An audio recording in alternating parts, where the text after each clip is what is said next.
All right. So we already discussed about the Cripps mission, the components of the Cripps mission. Now we come to why exactly was the Cripps mission rejected? Both the Congress, the Muslim League, as well as the regional parties. Why did they, not regional parties, the other caste, the classes, the other communities? Why did they reject the Cripps mission? Congress rejected it because Congress had time and again demanded complete independence. We do not want a dominion status. Please don't give us a dominion status.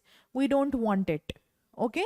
Cripps mission kept on giving us that dominion status, which we didn't want it.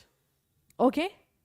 Next, Cripps mission also said that any province could opt out of the Indian country, the Indian mainland. Okay? This was an indirect indication that Pakistan can be formed, which Congress did not like. Why are you hinting at the division of a country? Okay, that was the second reason. Third reason was you're also asking, Muslim majority states go, princely states also go. Princely states had also the right to secede from Indian Union. Again, the same thing. Why are you giving them the right to secede? Why do you want to divide India into parts? Congress had also proposed that we want a war council to be formed where the Indian leaders take the charge, but that was also denied. Okay? And everything that Cripps mission said was going to be implemented in future. After war, things were to happen. Why should we believe what will happen in the future? Which is why Gandhiji said that this Cripps mission is a post-dated check on a crashing bank. We don't know things about future. How can you, say that, this will happen in future? Then Muslim League rejected it because Cripps mission did not hint at Pakistan. Now see, Congress thought it hinted at Pakistan. Muslim League said, now you're not giving us a direct hint thing that, Pakistan will be formed. Another thing was that it also did not give 50 to 50 seats for Muslim League in the interim government. That if an interim government will be formed, we want 50 to 50 seats. Why do you want 50 to 50 seats? Even if we have to give you seats, we will give you on the basis of the proportion, okay, of your, population. Why would we give you 50 seats for such a small component of people coming together? We have also other communities which have to, now see, think about it. Muslims, one side, another side, Hindus and Sikhs and Parsis and Christians, everybody will be here. Okay? So how is that possible? Even the other communities, they demanded more safeguards for themselves. They were not happy with what the Cripps mission was offering them. These communities, they wanted that, we also want more representation. We don't want to be dominated by two different communities. Okay? In the fight of these two communities, why should we be, struggling? So they wanted more safeguards for themselves. And the Cripps mission thus turned out to be unsuccessful. Okay? Muslim League, Hindus, Sikhs, depressed classes, everybody rejected Cripps mission. It failed to pacify them. Okay? But you would still consider one thing, that Cripps mission for the first time agreed that Indians should frame their own constitution. And immediately after this came the Quit India resolution. So when Cripps mission failed, the British government, its intentions were not very clear. Indians thought that it's not very clear whether, British will give us independence or not. Its intentions were not going down well with the Indian people. Okay?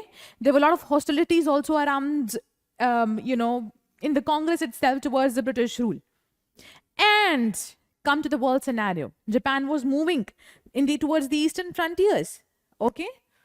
People had already seen what had happened with Malaya and Burma. Okay? And Japan may become the new imperialist power. Japan might get control over them. Okay? Even Nehru's anti-British attitude, it did not say anything towards Japan's aggression. Okay? It did not condone Japan's aggression. Okay? Everybody was scared of Japan itself, and now there was this thing that there was this hope that there are chances that Japan might liberate India from the British. Okay, this was partly because British were, they had been dominating us. They were not looking at any of our proposals. Okay, and partly because Japanese General Tojo had given assurance to Netaji that we will definitely help you come out of the clutches of British. Okay? So people were, scared, they were frustrated, they had hope also. So everybody was looking towards Gandhiji. And Gandhiji, on the other hand, he did not have any faith in the British government. Okay? He wanted an all-out attempt against British authority. So he decided to launch a Quit India movement. Okay. Gandhiji also said that because British are in India, that is why Japanese people are coming to India. So if British are removed, Japanese will also be removed. So except Rajgopalachari, every Congress leader accepted Gandhiji's point of view. On the other hand, Rajgopalachari, he wanted to, accept the proposals of Cripps Mission. He wanted to form Pakistan. He did not agree with Gandhiji. And since he was disagreeing, he gave his resignation. Quit India resolution was then adopted. There were a lot of discussions happening in Congress itself. And finally, they decided that, yes, we are going to launch the Quit India resolution. 8th August 1942, it was passed by All India Congress Committee. Next day, they were going to start the Quit India resolution. But next day, early morning, they all were arrested. Gandhiji had earlier said that in this Quit India resolution, he had addressed, either we do or die. Now, this is the last fight for independence, fight for freedom, fight for nationalism. Either we do, we fight, or we die. But before they could do anything, they were arrested. Nonetheless, the movement did start. The movement was led by young students. The movement was localized, yet nationalized in nature. The movement did start. Strikes, hartals, bands, processions, everything was led around the country by the students.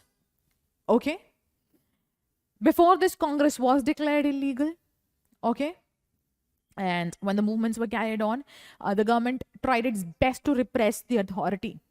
Okay? Repress the movement. Okay? And when this happened, when the government started repressing the movement, this movement took a violent turn. There were telephone lines which were cut, telegraph wires were cut, okay? Railway tracks were damaged. There were attacks on government buildings, police stations were attacked, things were burnt brutally. And this was all done by the people. Okay, by this young population who was fighting and fighting hard when their leaders were arrested.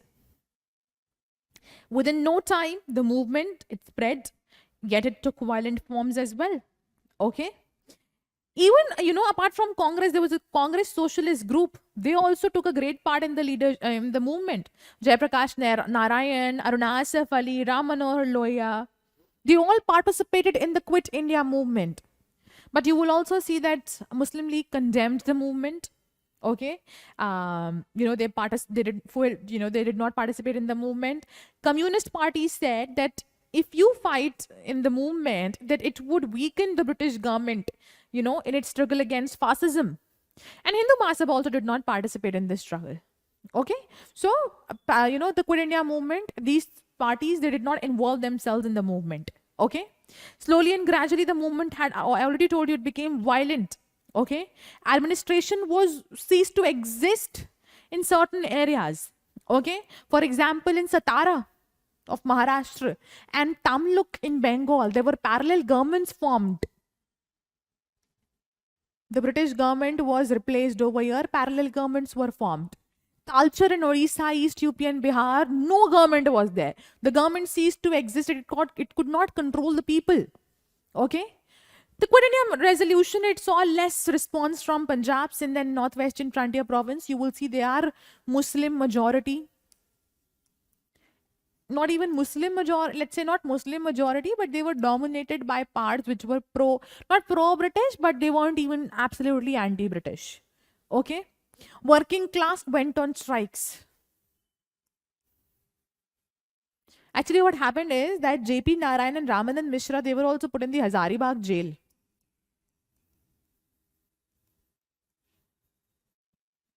But they quietly escaped the jail. Okay? They escaped the jail. Okay?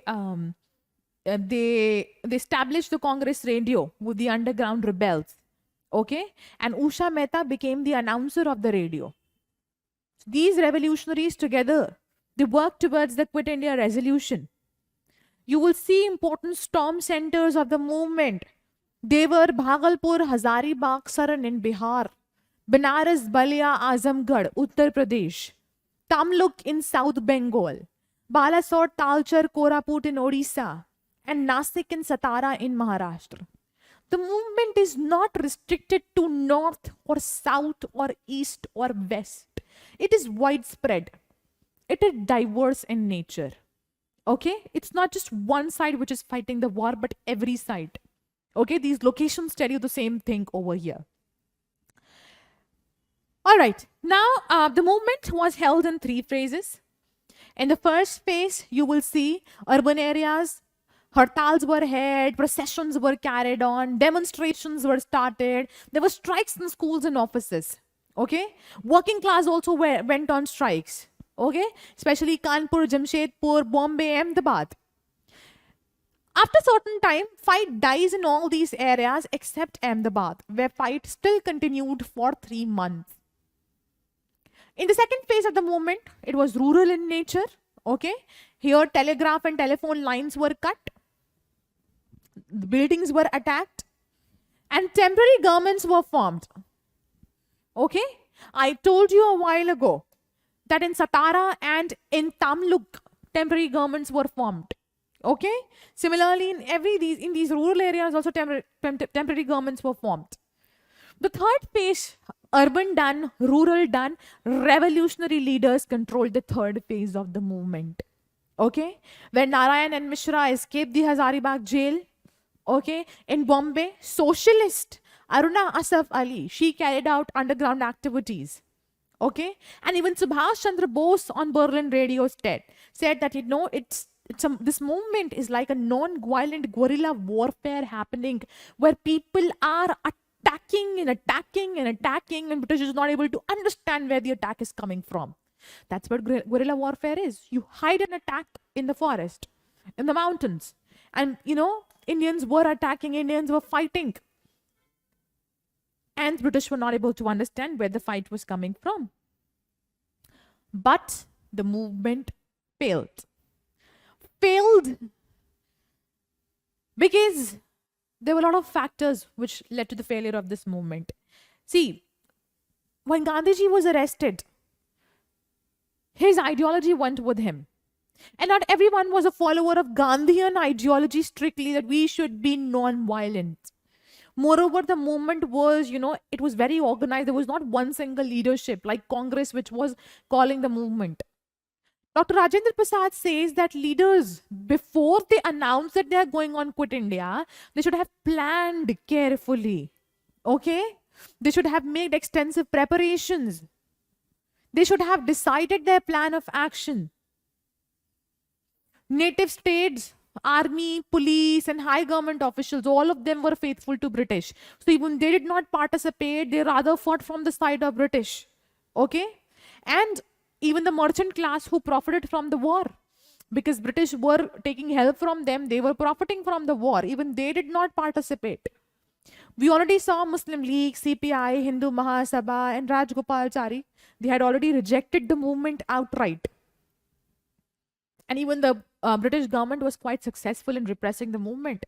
They arrested, they detained people, they fired, they burned houses, they flogged people. Okay? Aeroplanes were used to gun down people. As a matter of fact, there was this allied army posted at Calcutta. And that army was used to crush the August revolutionaries. British also used press censorship to suppress the movement. Okay? Allied powers were busy fighting, so they did not have time to listen to India's complaints. And press censorship just did that for these powers. Things were not being published in the press. Nobody was coming to know about what's happening in India. And that's why Indians' voice was subdued. And now we come to the significance of the movement. Though the movement collapsed, though Quit India was not actually successful, but it told British that we Indians are determined. Okay, we will not let the British rule for a long time. British also had not faced such an opposition before. Okay, so the British government, it tried to negotiate and get the settlement of transfer of power done. Okay, in a letter to Churchill in 1944, Viceroy Wavell, he said that it's going to be totally impossible to hold India by force after the war. Okay, so it would be very wise if we start the negotiation for the transfer of power. And we already saw that even the world pressure was also on imperial powers giving up their colonies. So the Quit India movement had showed British that we are gonna fight till the last breath. We are not scared. Okay, we can fight the mighty British Empire. People were no more scared of them. Okay, so this movement, it was the apex of India's struggle for freedom.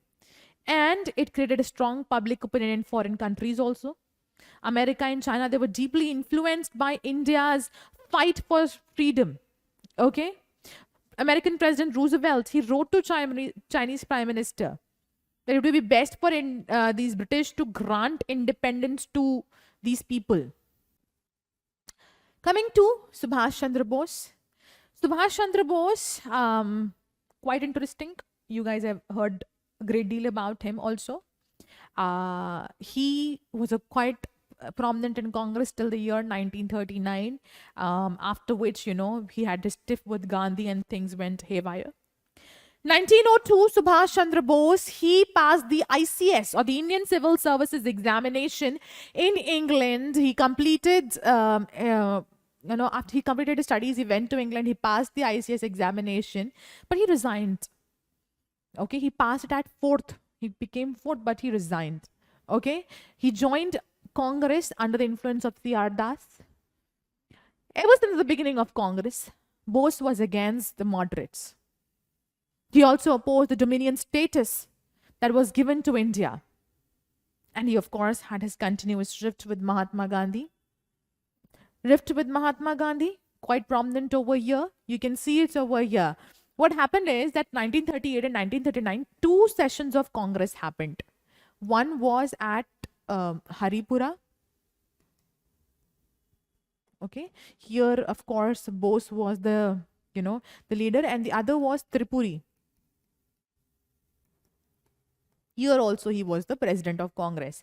But there was a difference between these 2 sessions. Now, when at the Haripura, session, he became the president. He passed the resolution that Indians would not be a party to the war. Gandhiji opposed it. He said, no, Indians we will help British. Why should we not help? Then Subhash Chandra Bose also said that let's start a national planning committee. He called for a national planning committee. He wanted to industrialize India, because he had seen it in England. How industrialization had helped them. So he wanted to industrialize India so that we could come to level playing field with the British. But Gandhiji opposed this also. Then Nehru, he signed the Munich Pact. Okay, 1938. Sorry, not Nehru. My God. Please excuse if I said Nehru earlier also. It's not Nehru. Bose, he signed the Munich Pact in September 1938, and he started an open propaganda to prepare people for national struggle. Gandhiji didn't like it because he said that, oh, why should we disturb the ministerial and parliamentary activities of the British? Very, very, very hypocritical. Nehru, oh my God, what is wrong with me? Bose, Subhash Chandra Bose, he supported movement of princely states. He supported the demands of princely states against the British rulers. He sympathized with those people. But Gandhiji, he was against the intervention of Congress in the matters of princely states. When Subhash Chandra Bose sought re-election in the 1939 Tripuri session, Mahatma Gandhi supported Patabi Sitaramaiah. Okay? Yet, Subhash Chandra Bose, he won the election. He got out of 1580 seats, out of the total seats, he got 1580 seats. And Patabi Sitaramaiah only got 1377 votes. Okay? So, Subhash Chandra Bose, he became the president, but Gandhiji made it very impossible for him to function effectively. And eventually, his functioning in the government was made ineffective. Okay, and problems started. Okay, in the formation of the working committee also. This non-cooperation from the Gandhi wing created a situation for Subhash Chandra Bose, such a situation that he had to ultimately resign. And during this period, AICC passed a resolution that no congressman would take part in civil disobedience without prior permission of provincial Congress committees. But Subhash Chandra Bose, he staged a protest against this. Okay? So after his staging protest, finally he was punished. He was removed from Congress. Okay? Indisciplined action was taken against him. Okay, and he was banned from holding any executive office for the next 3 years. This did not hold him back because he formed his own forward bloc in the year 1939 on the basis of his own ideologies and principles. During World War II, when British heard of how his revolutionary activities are spreading, how the radical elements are all coming together under Nehru, and how the demand for independence and anti-imperialist struggle is starting, Subhash Chandra Bose was arrested. Okay, because British came to know that he was making secret negotiations with the enemy powers. So he was put in jail. Okay, first put in jail, and then he was put in house arrest in Calcutta. But Subhash Chandra Bose, he escaped silently from Calcutta in disguise. Okay, he went to Germany where he formed the Indian Legion with the captured Indian soldiers over there. Okay, soldiers who were fighting at the African front.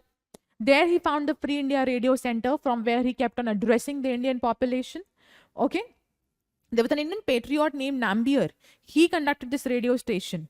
Okay. Very soon, Nehru came to know that Germany was not interested in giving him help. So he went to Japan. In Japan, Japan was already fighting against the Allies. Okay. And it was moving towards India also. So Subhash Chandra Bose tried to seek help of Japan. Japanese Prime Minister Count Tojo, he assured him that we'll help him. We'll help you get independence from British. On the other hand, you will see that Raj Bihari Bose, he was busy in organizing all exiled revolutionaries of Singapore. Okay?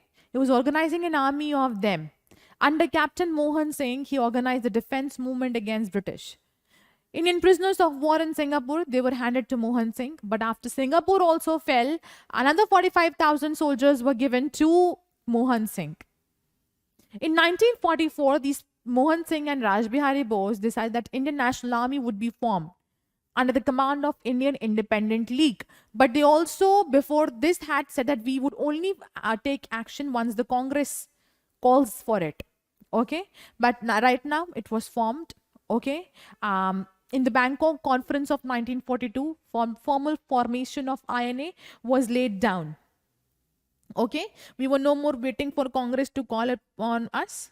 Okay, it was decided that Indian National Army would be formed. Okay, revolutionaries were ascended in the Bangkok Conference. Okay, they formed the Azad Hind Fauj for the liberation of India. Okay, a council of action here was formed, where Raj Bihari Bose became the president, and Captain Mohan Singh became the commander-in-chief of the Indian National Army. They also invited Subhash Chandra Bose to come.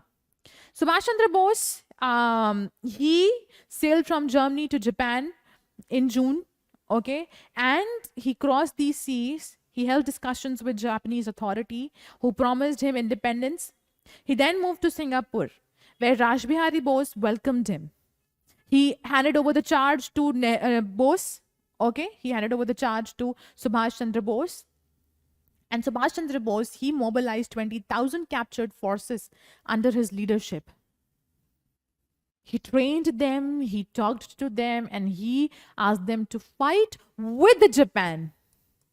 INA was to fight with Japan against British. Simultaneously, he also set up a provisional government of Free India on 21st October 1953. This declared war on Britain and US.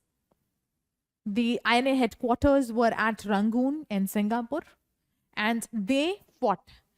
Mishaps happened. Okay. INA eventually lost because Japanese also lost. So, once the Japanese were subdued by British and US together, INA also lost. Though they fought bravely initially, okay, they were successful in driving out, a lot of British population from the eastern frontiers. But, Japan had to withdraw its forces, and so did the INA. Okay.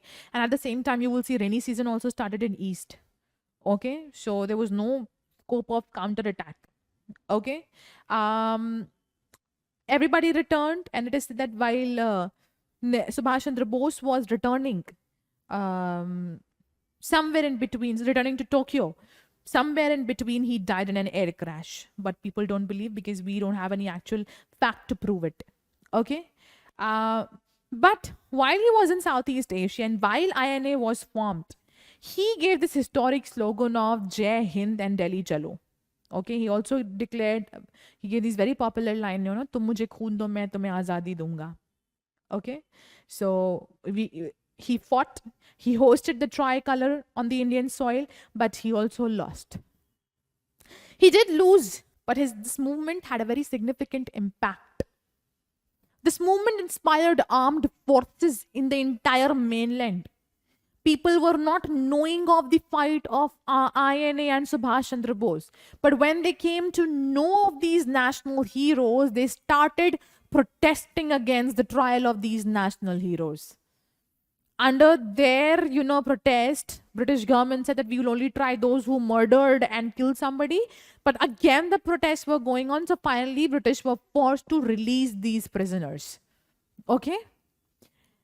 The naval mutiny of Bombay also started. There were movements at Calcutta, Madras, and Karachi.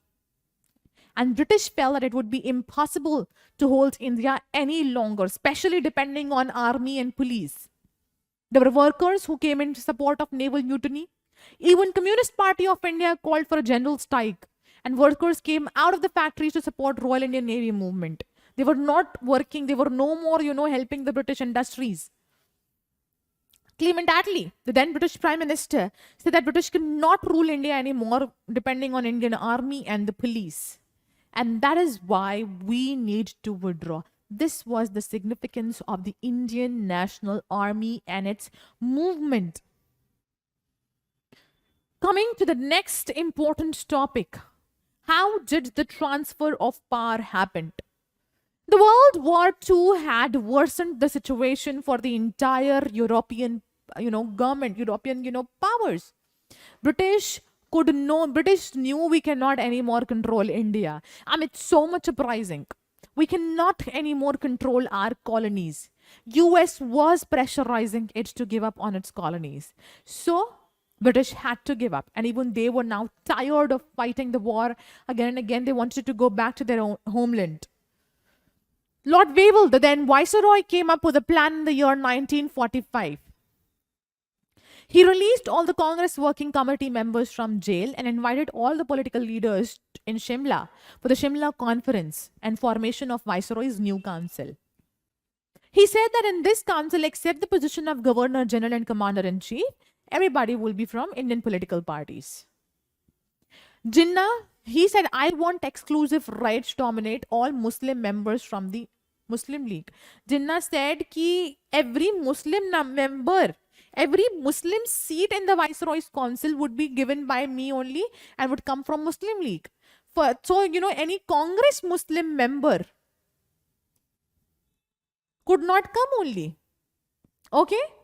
Jinnah also demanded Pakistan Congress did not accept it. So Shimla conference was a failure, absolute failure.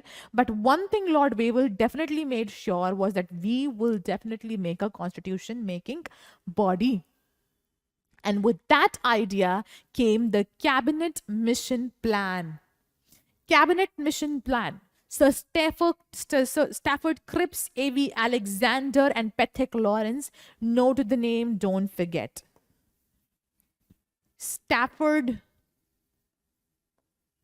Cripps, A.V. Alexander, and Patrick Lawrence. They came to India with the Cabinet Mission Plan. The Cabinet Mission Plan proposed that we will definitely form the Indian Federation, which will comprise of British India and the native states. It said that center will have control over defense, foreign affairs, and communication. Every other matter will be given to provincial legislatures. And Indian native states would accede later. Elections to the constitution making body. It would be in 3 categories. One was the general category. Okay, all the categories, communities would come under general. And the other would be Muslims and Sikhs. Each group will elect its own representative. And this election would be done through proportional representation by means of single transferable vote. Now, proportional representation through means of single transferable vote is a complex procedure which we use today in the election of our presidents also. The process is not required for you, so I'm not teaching you. But what happens in the process is that, the candidate who voting is done, counting happens. In the first counting, whoever comes last, their votes are, transferred. And that's how, that is why we call transferable vote. But you don't need to know the process working of all this right now. It's a part of polity, not even political science. Okay. So elections to the constitution. Okay, I did tell this point that, 3 categories would be there: generals, Muslims, and Sikhs. And, they would elect them at representative based on, proportional representation with a single transferable vote. The constitution making body, it will have a treaty with Great Britain to provide any, matter for transfer of power. And India will also be free to decide whether it would remain with the British Commonwealth or does it want to secede it.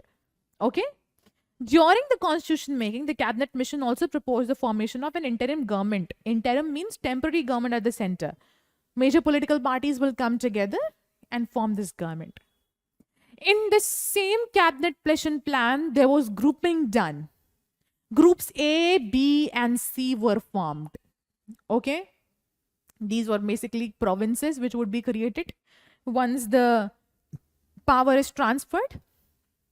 Group A will have Madras, CP, and CP Central Province, United Province, Odisha and Bihar. It will also have Commissioner Province of Delhi, Ajmer, and Marwara. Group B will have Punjab, Northwestern Frontier Province, Balochistan, and Sindh. And Group C will have Bengal and Assam. Now, if you pay attention, these are all Muslim majority ones. Hindu. Okay? Each group, it had the option of coming out of the federal union after election of its legislative council. And it could also settle its own constitution. But Pakistan's demand was rejected. Why did Cabinet Mission reject Pakistan's demand? Jinnah's demand was rejected by Wavell because he said that they don't include a large number of non-Muslims of Bengal and Assam. Where would they go? Those who are not Muslims. If Pakistan is created, where would they go? And the 2 territories that you are telling us of Pakistan, they would be separated by a 700 miles distance. West Pakistan and East Pakistan. They would be separated. Demand of Pakistan was on religious basis. So Wavell said Hindus can also demand West Bengal, including Calcutta. Sikhs could also demand Ambala and Jalandhar. So we cannot give you Pakistan, please. And they also said that economic and administrative problems will come in Bengal if Bengal and Punjab, if they are divided. And why would they come? Because this would go against the deep-seated regional ties. There would be a lot of, mobility that will happen. There would be a lot of rush that would happen. There would be a lot of segregation and separation that would happen.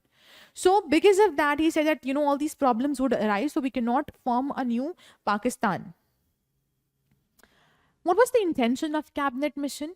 Cabinet mission, it wanted to pacify Pakistan. I mean, it wanted to pacify Muslims also. They said that, we will create autonomous Muslim majority states, okay, very close to each other. You will give very less power to center. And at the same time, they also wanted to pacify Congress because they rejected Pakistan. So Congress would be happy. Okay. But there were a lot of reactions against the cabinet mission plan itself. Number one was this grouping of provinces is done in such a manner that, the Congress League parity, the principle of Congress League parity, it was not going, it was not acceptable to Congress. Okay. They thought that League has less majority. I mean, less people. So this parity isn't possible. Okay. Grouping cannot be done in this manner. Okay. Congress also did not like, I told you that why should all Muslims be nominated by Muslim League also? Only Congress can also nominate Muslim people to the Executive Council. Then Jinnah had accepted cabinet mission plan because he thought that this grouping, you saw group B and C, right? So he thought B and C would actually come as a part of Pakistan. Sikhs opposed it. He said, you're putting Punjab in group C. Group C and B would be a part of Muslim majority. So we will always be working under Muslims only. Sikhs will not get their voice only. Why should we be dominated by Muslim League? And depressed classes were only given one seat. There were depressed classes were divided into two. One was led by Jagjeevan Ram. The other was led by Ambedkar. Jagjeevan Ram favored Congress stand. But both of them rejected cabinet mission because they thought that only one seat is being given to us. So in rejection of the, since cabinet mission plan did not successfully help everyone out, okay, and wasn't acceptable to all, even though it wasn't acceptable to all, the formation of Constituent Assembly was decided. Okay, election to the Constituent Assembly were held in 1946. Congress did win a majority of the seats. Okay. When this happened, Jinnah was alarmed. And he said, now I'm not accepting cabinet mission. I'm withdrawing from the cabinet mission. Okay. So Jinnah said that I'll not participate. Okay. And we are not going to accept cabinet mission plan because again, you are accepting the demand of Congress and you're rejecting the demand of Muslims. So he passed a resolution to withdraw the acceptance of his plan and he incited Muslims to observe direct action. Okay. It was not directed against the British altogether or the British government, but it was directed against the Congress or the Hindu domination. And thus 16th August 1946 became the Direct Action Day. The General Secretary of the Muslim League says direct action was resorting to non-constitutional methods. Liaquat Ali Khan. Nazimuddin, the League leader, he said that Muslims very well know what do we mean by direct action, so we don't need to explain them. And Jinnah said that now we're obliged and forced into this position. We say goodbye to all the constitutional methods now. And that's when they started saying that ladke lenge Pakistan, lekin lenge to. Violence broke out everywhere. Under Suhrawardi's rule, Calcutta's, the movement, in Calcutta was very sluggish. Okay. Both Hindus and Muslims were killed over here. Communal rights moved to Bombay thereafter. Now Khali also, Bihar and Gamuktekshwar in UP. And they finally reached to Punjab in 1947. And that's how communal riots after direct action broke out. Amidst all this, the interim government was formed, where Nehru was invited by Wavell to swear as the member of Viceroy's Executive Council. Nehru asked Muslim League that take 5 seats from us. Okay, we'll give you 5 seats. But Muslim League did not want to join. It did not even want to take Muslim quota. Okay, so Muslim League altogether declared 2nd September as the day of mourning. Muslims were raising black flags everywhere. They said that our demands have been rejected. Pakistan is no more formed. Okay. Somehow Lord Wavell convinced Jinnah to join the interim government. But once he joined, he started creating problem in the interim government itself. And the Congress leaders were so frustrated that Nehru said this interim government had become an arena of struggle. Even Sardar Patel said that although Pakistan is not actually formed, but it is forming not only in Punjab and Bengal, but here also in the interim government. So finally, they had to reach out to Wavell to say that please take out Muslim League members from the interim government. We cannot function with them. At the same time, British Prime Minister Attlee, he announced in British Parliament that we would definitely transfer power to India before 1948, before June 1948. And thereafter, they sent Lord Mountbatten as the new Governor General and Viceroy of India. Mountbatten came with his plan, the Mountbatten Plan, the infamous Mountbatten Plan, which definitely led to the formation of Pakistan. The plan said that Sindh, Baluchistan, and a northwestern frontier province, West Punjab, East Bengal, all will be a part of Pakistan. If, you know, and if LAs of Punjab and Bengal, they decide, they can also be a part of it. LAs is legislative assemblies. India will have East Punjab, West Bengal, and the rest of the areas. There would be a boundary commission under Sir Cyril Ratcliffe, which would determine the boundary on the eastern and western side between India and Pakistan. In northwestern frontier province and in Sylhet and Assam, there would be an opinion poll, okay, where people would decide. It's a plebiscite sort of a thing, where people decide whether they want to be a part of India or Pakistan. Native states also got this choice, okay. Legislative Assembly of Sindh would also take its own decision. And now British Prime Minister said that no, even before June 1948, we will transfer the power. By 15th August, 1947, British would pass this resolution to grant independence to India. This was the Mountbatten Plan. Okay. Came the Indian Independence Act of 1947. The nationalist leaders did not like the idea of giving one-third of the area of India to Pakistan. But Mountbatten Plan had given concessions to both the sides. The Indian Independence Bill was finally passed in the British Parliament on 1st July. It got royal assent on 18 July. And when the plan was executed, both sides resented the plan.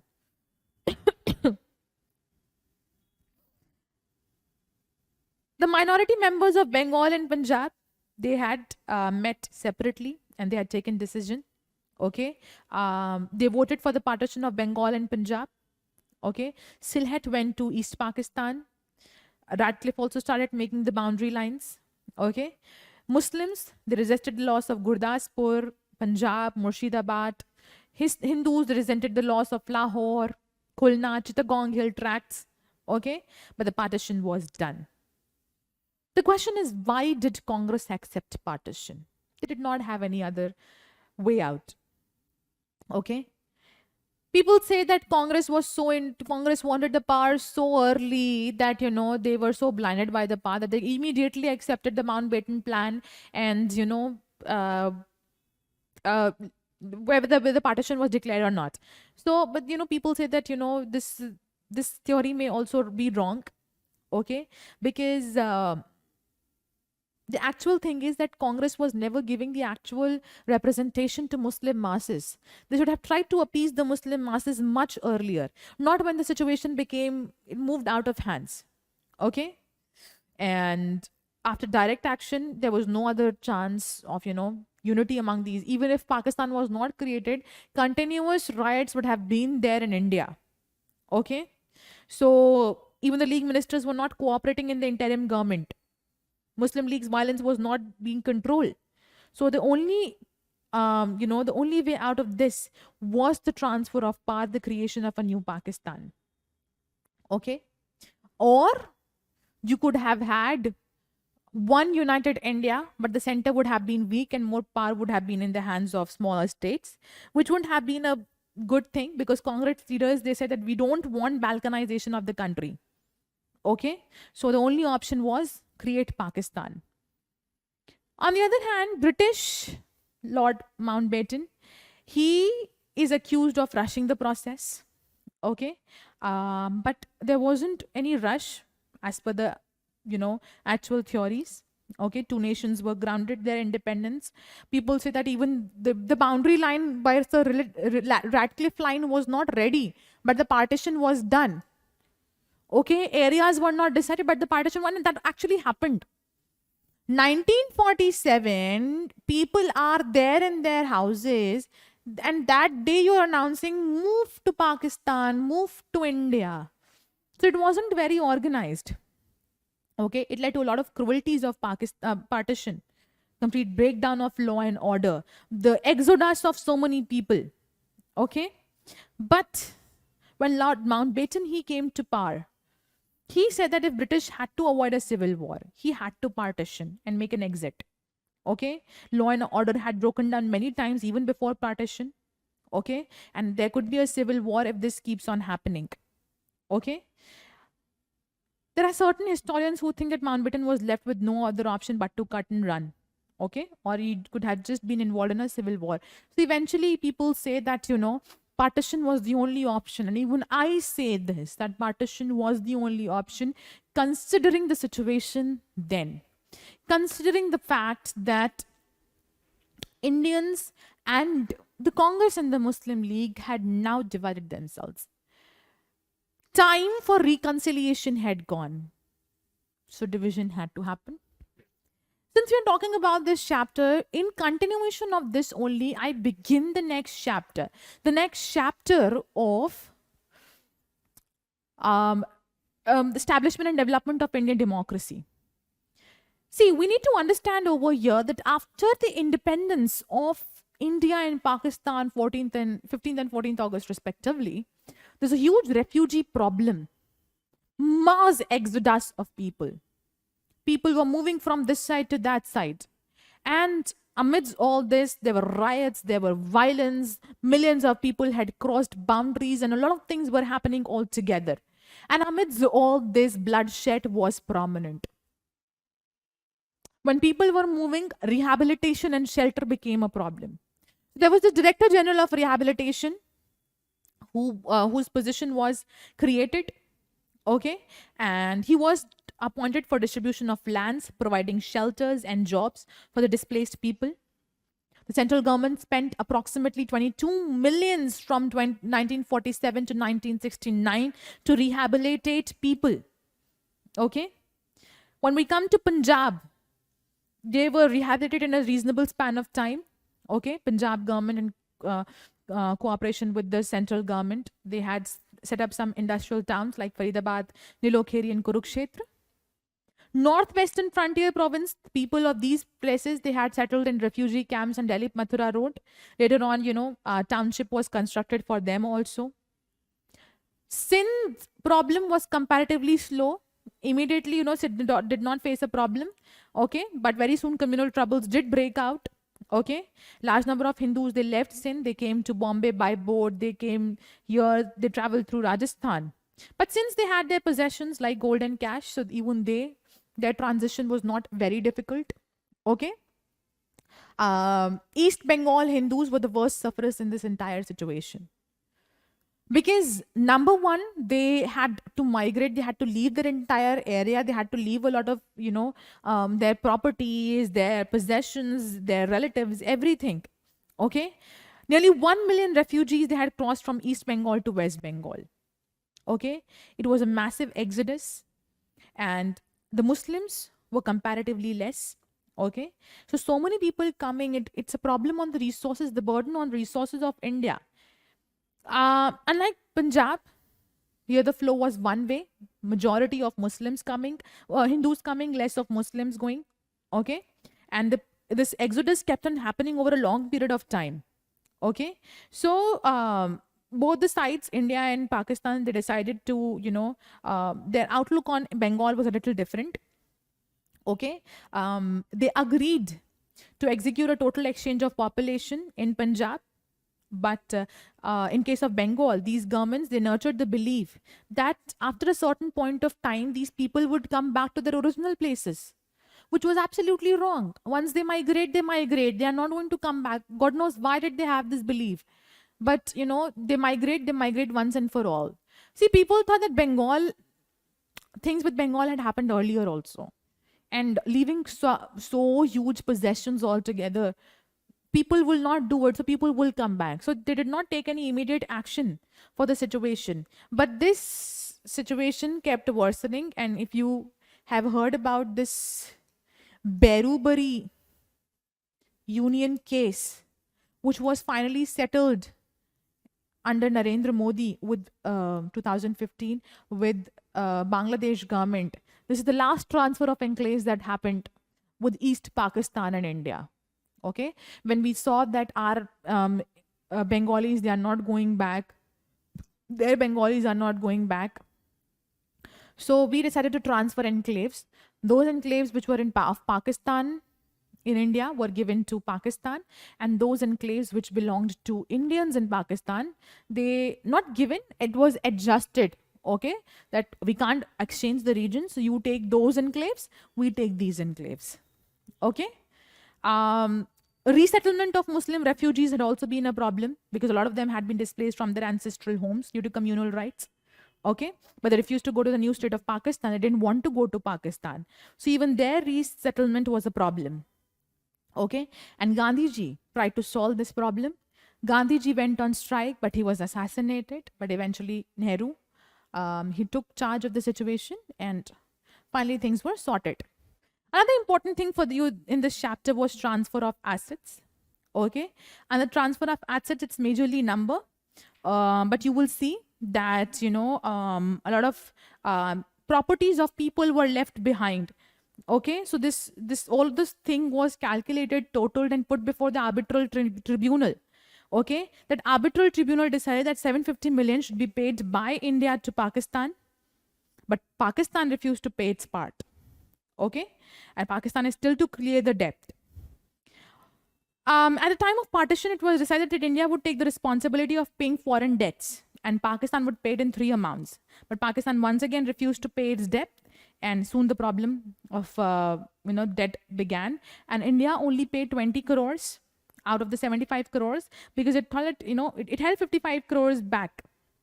Okay, because Prime Minister Nehru first wanted the Kashmir issue to be resolved and then he would go anything. But Gandhiji did not like it. He said that why are you holding back? It's going against the idea of, the promises that you made. Okay. In the initial stages, Pakistan was using Indian currencies only because it had only one printing machine in its side. So it was using the Indian currencies with a Pakistan stamp on it. Okay. The stamp of government of Pakistan on it. Recovery of abandoned properties, they started happening, and eventually both the governments, they came to a conclusion. They decided to transfer bank accounts, lockers, safe deposits. Then came the issue of river water. River water problem will arise with Indus. River Indus flows both in India and Pakistan, and Indus Water Treaty is still between India and Pakistan. Now, Indus and its tributaries, Ravi, Bias, and Satluj, India got only 5 million out of 28 million total land. The problem was that waters of the west rivers, they fed into sea. So Pakistani canals could be built on eastern flowing rivers. And India also wanted access to east rivers, Ravi, Bias, Satluj, for agricultural development. Okay. So Indus became a bone of contention for these states. Okay.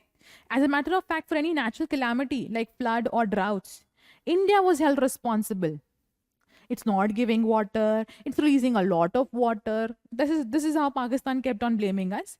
However, this dispute was settled by the intervention of World Bank's president Eugene Black. He said that total water of Indus will be divided in the 80-20 ratio, 80 to Pakistan, 20 to India. India would get India rather allowed the flow of Indus, Jhelum, and Chenab all the time. Okay. And agricultural areas of India would keep receiving water. India would be able to store a total of 2.85 millions of water for various purposes. Okay. This agreement was made for 10 years. Okay. During this time, Pakistan will construct canals, okay, to replace supplies received from eastern rivers. India also said, okay, we'll give you a supply, a contribution of 83.3 crores for construction work by Pakistan. India would pay this amount in installment. Even several other countries like Austria, Canada, Germany, New Zealand, America, they also decided to help. And that day onwards, till today, permanent Indus Water Commission is set.